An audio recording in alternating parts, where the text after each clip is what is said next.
नमस्कार, मी पंजाब डक. एक दोन ठिकाणी आज तुरळक ठिकाणी पावसाचा अंदाज आहे म्हणून हे लक्षायचं.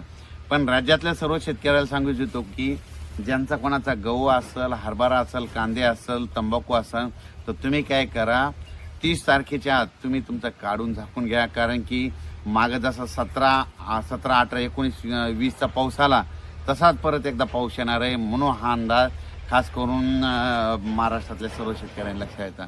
मग सांगायचं झालं तर हे पाऊस कुठं पडणार आहे, तर सांगायचं झालं तर सुरुवातीला हे पाऊस काय होणार आहे की सुरुवातीला येणार आहे म्हणजे नंदुरबार जिल्हा, धुळे जिल्हा, धुळे, मालेगाव ह्या पट्ट्यामध्ये काय होणार आहे, तो पावसाला सुरुवात होणार आहे.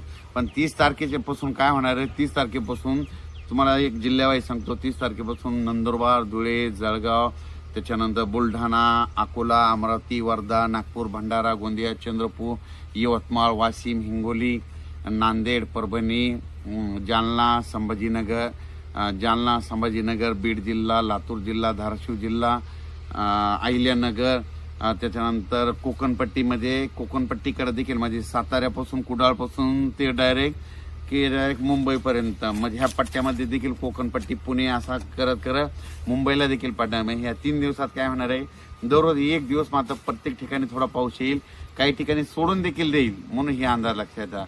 आणि या पावसामध्ये सगळ्यात महत्त्वाचं सांगायचं झालं म्हणजे याच्यामध्ये एक तर वारं देखील असणार आहे. जिथं पाऊस नाही पडला तिथं नुसतं वारं सुटल आणि जिथं काही ठिकाणी गारपीट देखील होणार आहे. त्याच्यानंतर काही ठिकाणी हवामान म्हणजे नुसतं आभाळ देखील येईल आणि काही ठिकाणी पेंडोलता पाऊस पडेल. म्हणून हा अंदाज सर्व शेतकऱ्यांनी लक्षात द्यायचा. वीट उत्पादकांना सांगू इच्छितो की तुम्ही काय करा, 29 तारखेला तुमच्या विटा कच्च्या असतील तर झाकून घ्या. कारण की 30 पासून म्हणजे पाऊस येणार म्हणून हे लक्षात येतं. त्याच्यानंतर कर्नाटकच्या शेतकऱ्याला सांगू इच्छितो की कर्नाटकमध्ये धारवाड जिल्हा झालो, तिकोटी झाला, निपाणी, त्या परिसरातल्या कोल्हापूरच्या शेतकऱ्याला सांगू इच्छितो की तुम्ही काय करा, तुमचा कोणता गहू, हरभरा असेल तर काय करा, 30 पर्यंत काढून घ्या. तुमच्या इकडं मात्र चांगल्या स्वरूपाची गारपीट होणार आहे. काही काही ठिकाणी गारपीट देखील होणार आहे. साताऱ्याकडे देखील गारपीट होणार आहे. म्हणून आंबा उत्पादक शेतकऱ्यांनी हा देखील अंदाज लक्षात द्यायचा. त्याच्यानंतर म्हणजे सांगायचं झालं तर हा पाऊस सांगायचं झालं तर म्हणजे 30, 31, 1, 2 च्या दरम्यान दररोज एक वेगवेगळ्या भागात जाणार आहे. म्हणून हा अंदाज लक्षात घ्यायचा.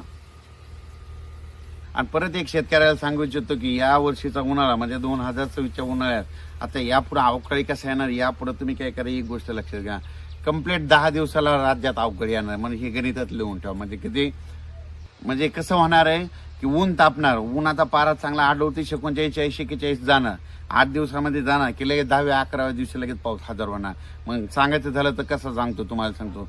17, 18, 19, 20ला पाऊस पडला, तिथून मग कोणती तारीख येईल ही 10 दिवस, 29, 30, 31, पण तिथून 10 दिवस कोणते, तर त्याच्यानंतर 29, 31च्या नंतर